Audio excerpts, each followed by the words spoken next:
What's going on, guys, and welcome back to Top 5 Scary Videos. Easter eggs are always a fun time. You see them in the Marvel Cinematic Universe quite a bit, and usually they're hinting at a future solo movie. Horror movies love to do this as well. I mean, some of your favorites have Easter eggs you probably missed your entire life. So, of course, here to count down 5 of those for you, I'm Taylor McWatters, and here are our top 5 horror movie Easter eggs that changed the movie. Let's do it. Kicking off the list at number 5, The Conjuring 2, a personal favorite. Shared universes between movie franchises is of course common. We saw it in most superhero films, but what about a shared horror universe? That's the question. Can it work? Well, James Wan has created this super successful Conjuring universe where we see paranormal investigators Ed and Lorraine Warren show up in different solo flicks like Annabelle or The Nun. And with The Conjuring 3 and The Crooked Man announced to be Warner Bros. Newest installments of the shared universe, it's only fair to look back at one of my favorite Easter eggs from The Conjuring 2. The film itself is pretty loaded plot-wise. It's actually a quite fun, fast-paced horror, with a few blink and you miss it Easter eggs. One of which is when the climax of the movie could have been completely resolved if Lorraine Warren had just looked to the left. In this scene.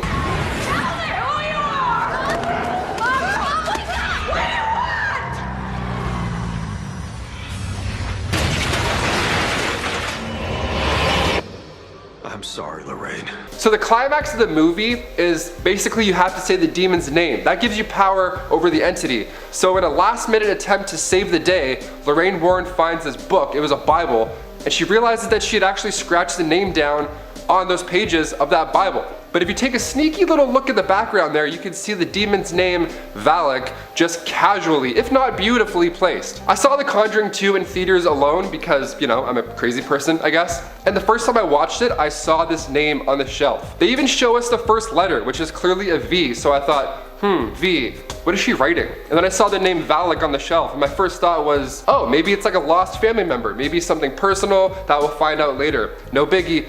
No, it was just a fun little Easter egg. Well, big Easter egg, rather. That's not the only time either where you can see Valak written out in front of you. It's seen in the background when Ed and Lorraine are talking at the table. And here. But I mean, this one here, come on.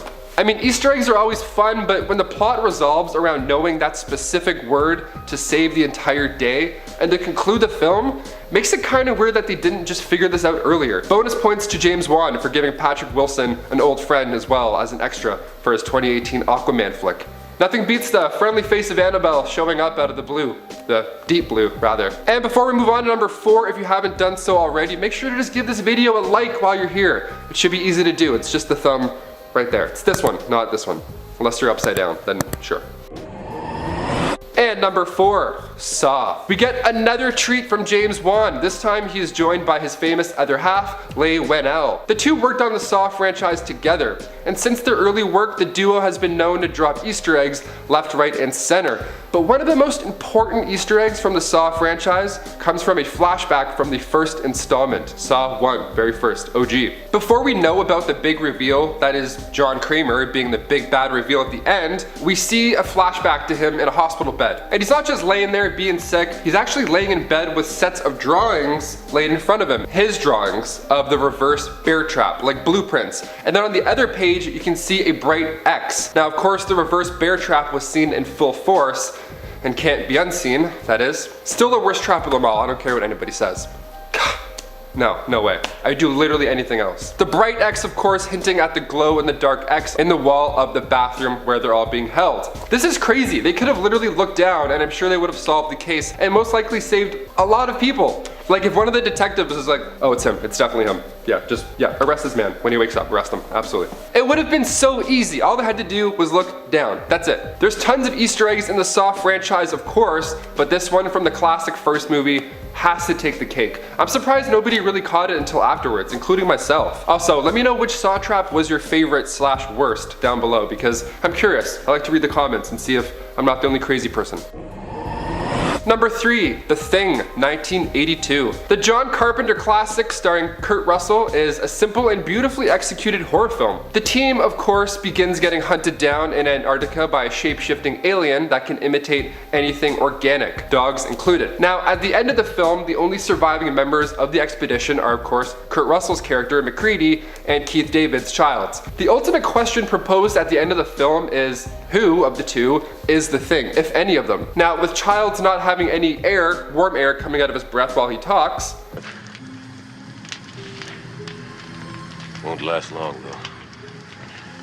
Neither will we. How will we make it? a couple viewers could have picked up on the big clue before the credits rolled. In fact, it was actually at the beginning of the movie we got our biggest hint at how to solve this problem. See, before the dog ever reaches Outpost 31, we see the Norwegian weather research gang and they're chasing a dog. In fact, they're trying to shoot this dog. Like, I'm talking like Verdansk, but they're lining this thing up. They're really going for it. But because they're speaking in a different language, for a first time viewer, this scene is just showing, I guess, the full effects of cabin fever, maybe, or something else going on. Now, if you saw this movie for the first time with a buddy who could speak Norwegian, there would be a few whispers going on at the beginning of the film. Because the line that's yelled by the Norwegian gunsman translate in English to, "Get the hell out of there, that's not a dog, it's some sort of thing. It's imitating a dog. It isn't real. Get away, you idiots."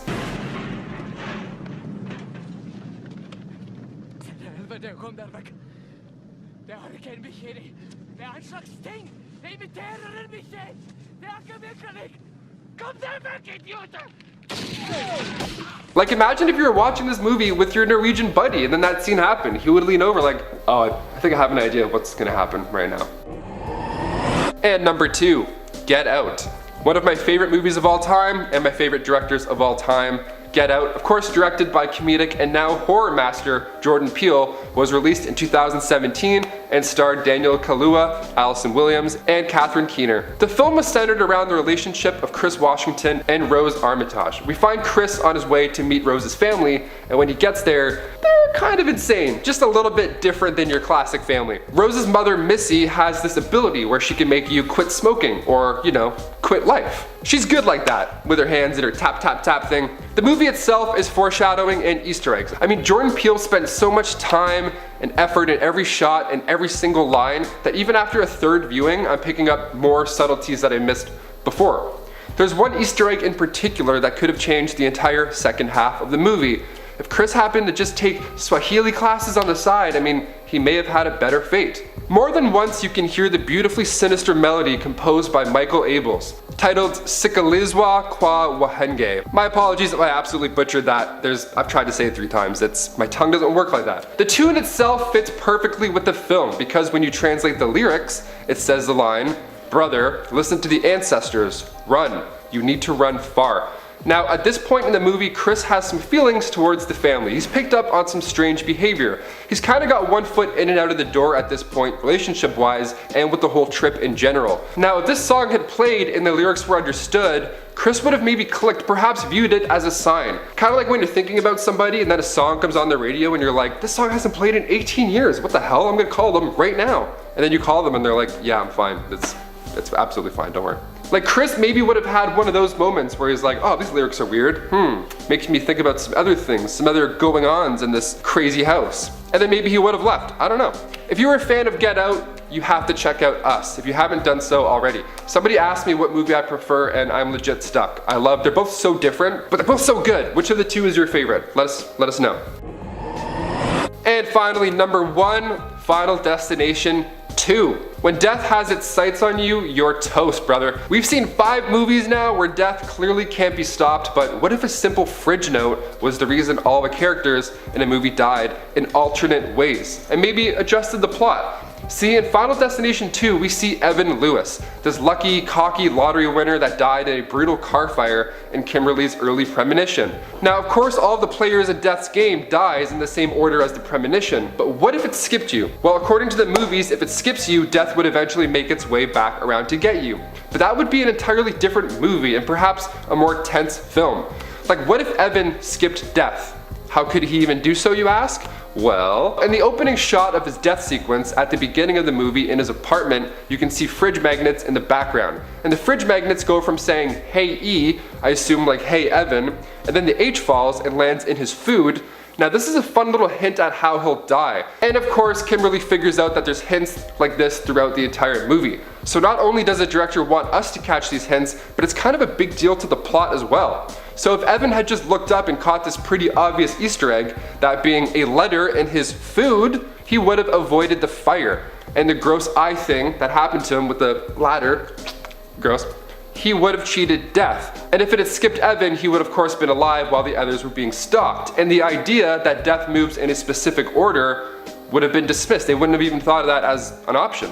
And if that happened, well, perhaps Kimberly wouldn't have drowned herself in order to change the path. Would have been an entirely different movie. The movie probably wouldn't have even happened. Would have been people just dying, and then Evan would have been like, "Yeah, I'm rich." And then some spaghetti would have shot into his eye or something again the next week, or something crazy. Coming in at number 5, A Nightmare Off Elm Street. We'll start with this one because it garnered quite a bit of attention in the trailer. That's right, this iconic homage and terrifying moment made its way into the previews. If anything, that should tell you how scary the rest of the movie should be. Early on, we meet a young lad named David Glatzel. This poor child does not know what's about to happen to him. While hanging out on a waterbed, he starts to notice something going awry. The aquatic sleeping apparatus starts to contort violently, and eventually a grotesque human hand flies up and grabs the kid. Terror all around. This is the event that kickstarts the rest of the movie as David's exorcism sends the demon into Arnie Johnson. But why did the demon choose David? Kids don't really know how to summon demons. Well, as it turns out, there is a cursed object beneath the waterbed, and David was the person unlucky enough to come face to face with the demon. Now, there's no denying the direct connection between this scene and the one in Nightmare on Elm Street 4, The Dream Master. Folks with a degree from Freddy Krueger U will immediately see where this inspiration came from. In The Dream Master, teenager Joey experiences what one might call a wet dream, where a lovely lady appears inside of the blue lagoon that is his waterbed. Joey's a little too enthusiastic, and Freddy Krueger pulls a fast one on him, popping up in the model's place and drowning the poor kid. Of course, 8-year-old David Glatzel wasn't interested in any attractive women under his bed, he was just trying to hang out. But director Michael Chavez did say that Nightmare on Elm Street did play a part in inspiring this scene. In fact, The Dream Master is one of the first horror movies he remembers watching. So even if the context isn't one-to-one, the waterbed is an image from the 80s that stuck out in his mind and seemed to be the perfect fit for a movie set in 1981. You wonder why waterbeds went out of style, right? Well, this might have something to do with it. That and having to run a hose to your bedroom. There's something about it that just isn't right. Coming in at number 4,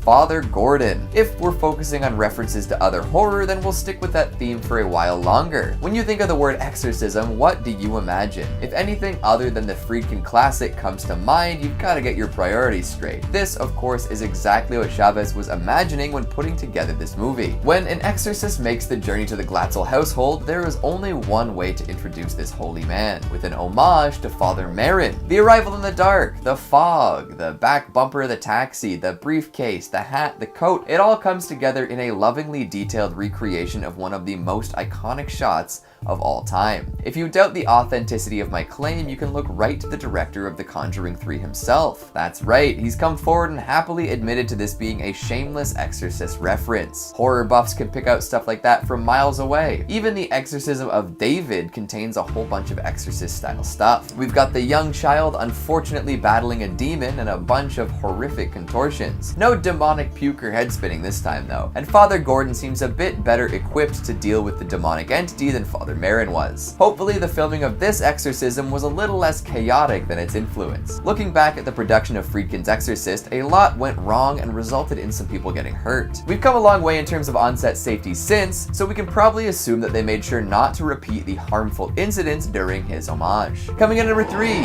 Flowers from Your Friends. This one might have flown by a little quickly, but some eagle-eyed movie watchers picked up on it regardless. There's a bouquet of flowers that makes a short appearance on camera, sent from a family that folks might recognize. If you take a closer look, you'll see that they were sent by the Perron family. Who could that be, you might ask? Well, hopefully you watched the first 2 movies in the series before diving into The Conjuring 3. You can probably skip the spin-offs and still have a good understanding of what's going on, but the mainline ones? Come on, be a completionist. The Perrons are the family from the first Conjuring movie who lived in that horribly haunted home on Rhode Island. At first, their haunting wasn't so bad. Folks told them to keep their lights on at night, and at times their kids would get tucked in by friendly ghosts. But as time went on, things got much worse. More spirits started appearing, and these ones were not very friendly. Kids would be attacked by unseen entities, and phantoms would send them horrifying messages of death and gloom. Ed and Lorraine stepped in, though, and did what they could for the family. It's fun to see that the folks behind these flicks keep the Warrens' contacts and previous clients in the loop. Coming in at number 2, The Nun makes an appearance. You know, Valak, the creepy nun who appears first in The Conjuring 2 and then in her own spin-off. Dark robes, pale skin, horrifying demonic eyes. You know her. What do you mean you didn't see her in The Conjuring 3? Oh, you know what? I should have been more clear. The nun herself doesn't make an appearance, but a little itty-bitty version of her does. I'm talking about a nun doll. Who would want such a thing? Beats me. But Arnie, our poor defendant, actually owns a tiny nun doll. In his room above the boarding kennels, there is a toy nun on his bookshelf. Now, this could just be a cheeky little reference to the other movies, because I highly doubt that Arnie Johnson has any actual connection to the nun before he was possessed and visited by the Warrens. But it is an interesting little detail, and one that'll make any trivia-focused fan lose their mind. Why would he have a toy nun in the first place? Who wants a toy nun? Is this foreshadowing? Will it make another appearance somewhere soon? We may never know. Or maybe we will. And finally at number 1, Psycho Killer. Or I guess just Psycho. See, there are a lot of references to classic horror in this movie. As we've already discussed, director Michael Chavez has no problem admitting to this and even sees it as a fun way to engage the audience. Let's be real. Horror fans love pointing out when something is pulled from another movie. It's in our blood. I think the only fans who have us beat are comic book fans, but then again, like, crossover events are like their whole thing. Let's focus up here. Back to poor young Glatzel. He manages to have an Elm Street experience and a Bates Motel experience too. While in the shower, our young pal gets a deluge of blood straight to the dome. Probably not chocolate syrup like in the Hitchcock classic, but hey, this is followed up by a much more subtle nod. Again, when the father arrives for the exorcism. However, this has nothing to do with the movie The Exorcist. This is a definite Psycho reference. If you look closely, there's a figure in the window. Shades of Mother Bates looking down from her perch above the Bates Motel. Chavez wasn't so sure he could keep this bit in, saying, "When we screened it, I was on the verge of cutting it out. I was like, it's too on the nose. You're just shamelessly stealing from the greatest movie of all time. But I kept it, and I was glad I did, because when we started screening it, people loved it. They loved being able to see those references and make those connections. And hey, you know what? It looks like it worked. No better way to get some free and easy good reactions than by referencing something that everybody likes. Kinda like that time in Cabin in the Woods." In at 5, the OG Pennywise. Now this one's a classic, and for the Tim Curry fans out there, I'm sure most of you caught this little Easter egg. During the scene where the losers enter the terrifying house on Niebot Street, Richie gets trapped in a room with the less scary but still pretty unnerving Pennywise. The clown hops on top of a coffin before hurtling himself towards Richie in a traumatic style. Well, as this happens, we can very briefly catch a glimpse of some clown masks and dolls, but one on the far left corner stands out in particular. Take a look. Yup, that's Tim Curry's Pennywise, making sure that we never forget who the original scary clown was. In at 4, Christine. On a slightly more uplifting note, in the scene right before the losers head over to look at the Derry sewer map, we catch a straight-on glimpse of Eddie's t-shirt. Why is this a big deal? Well, the t-shirt has a graphic of a murderous car with giant pointy teeth, in a very similar fashion to the car Stephen King wrote about in his novel Christine, a book specifically about a murderous car, minus the teeth. In the book, Christine murders each member of a gang after they destroy her paintwork. Nasty. And 2 friends must take down the car before it takes down them. A film was also made in 1983, directed by John Carpenter, everyone's favourite horror legend. In at 3, The Last Losers. Now this one is really cool and key to knowing what's coming next in It Chapter 2. At the end of the film, the losers stand in a circle holding hands, pledging that they will all return to Derry if Pennywise is ever to return. Now, the order in which the group leave the circle cycle is very important. Stan leaves first, then Eddie. In the book, this is the order in which the losers die. Stan slits his own wrists to avoid facing the demonic entity once more, preferring to end it altogether than to risk losing his loved ones. Then Eddie is killed during the final showdown with the creature. It's kinda sad knowing that chapter 2 isn't going to have a pleasant outcome for these two. Hopefully things are more optimistic for Bill and Beverly, aka the last two to leave the circle. In it too, the deadlights are real. So, remember the scene where Pennywise opens his toothy mouth to reveal swirling lights inside of his gaping hole? Yeah, well this is a reference to another dimension called the Deadlights, aka the place where Pennywise resides each 27 years, because that dude ain't living in the sewers or drinking mojitos on a beach for all that time. Now, Deadlights is only ever mentioned in the book, but the film nails its description. Orange lights swirling inside of his body. More interesting though, the Deadlights essentially confirm to us that Pennywise is more of a conduit of sorts, and in reality is being controlled by a magic being who resides inside of the Deadlights. Spooky. It almost makes you sympathize with Pennywise. Well, just a tiny little bit. Perhaps in chapter 2 we'll get this explained, or at least get another cool reference about the dimension. In at 1,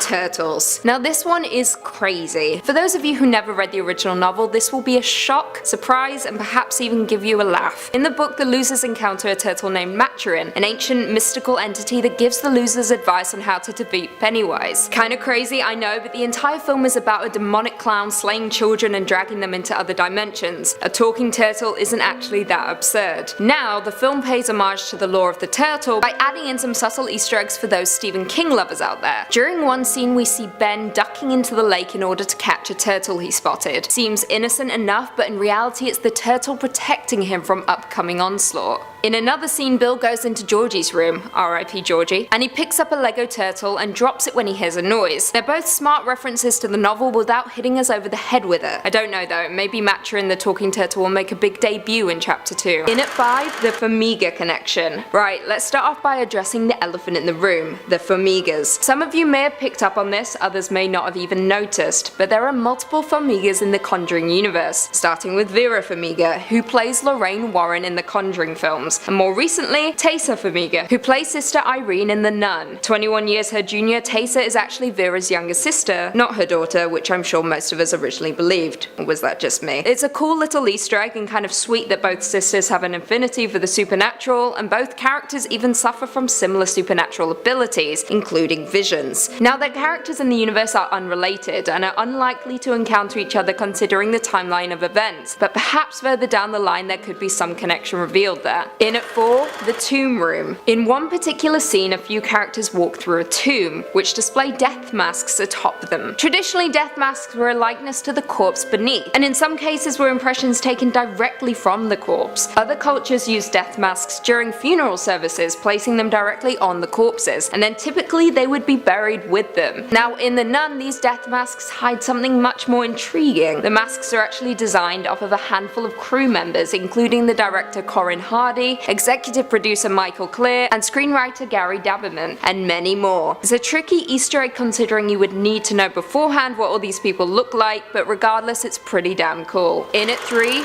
Plague Bells. Many of you who have watched The Nun may very well have noticed that the graveyard is filled with bells tied to a string which leads down to individual coffins. These were not in fact added for cinematic effect. This was a very real practice that was used in the 19th century, most prominently in Germany, in order to avoid accidentally burying people alive during the plague. Yikes. If someone was buried alive, they would ring the bell and pray to God that help would arrive quickly. In at number 2, license plate. Many films and even video games will hide Easter eggs in license plates. Whether it's Disney's recurring A113, aka the number of animation classrooms at the California Institute of Art, or even Uncharted 4, where we briefly catch a glimpse of a license plate that when flipped reads Elena, aka Nathan Drake's wife. And The Nun was no different. In one particular scene, Father Burke is loading suitcases into a truck. And what does the license plate say? Valak. Of course. It's one of the more obvious Easter eggs to spot, but it's also a blink and you miss it moment. Now Valak has had a long habit of infiltrating the Conjuring universe, in particular The Conjuring 2, where you'll notice a lot of references to the demonic nun before the character has even been revealed to us, particularly on the bookshelf in the Warrens' living room, to the kitchen wall while they're eating breakfast. And finally, in at number 1, the ending. The Nun Nun concludes by successfully bringing the franchise full circle, and let's be real, it's pretty much just one giant Easter egg. After Valak is kaput, we learn that Frenchie's real name is Maurice, and who exactly is Maurice? Well, if you think back to the first Conjuring film, you'll remember a reference to a possession case investigated by the Warrens. You know, the one that royally f***ed Lorraine up. This possession case was actually Maurice's, aka Frenchie's, which brings the franchise full circle. After his traumatic ordeal, Maurice goes off the deep end, and after the exorcism with the Warrens is unsuccessful, he kills himself. This connection means that Valak actually first appeared in the original movie, way before she was first referenced in the sequel. Not only that, but the end of The Nun features scenes directly taken from The Conjuring, and the opening moments from The Nun showcase moments from The Conjuring 2, thus linking the entire universe and essentially making Valak the ultimate baddie. In at 5, the closet attack. As we all remember, the climax of the original Halloween film had Laurie running through a house attempting to escape from Michael Myers. She hides in a closet,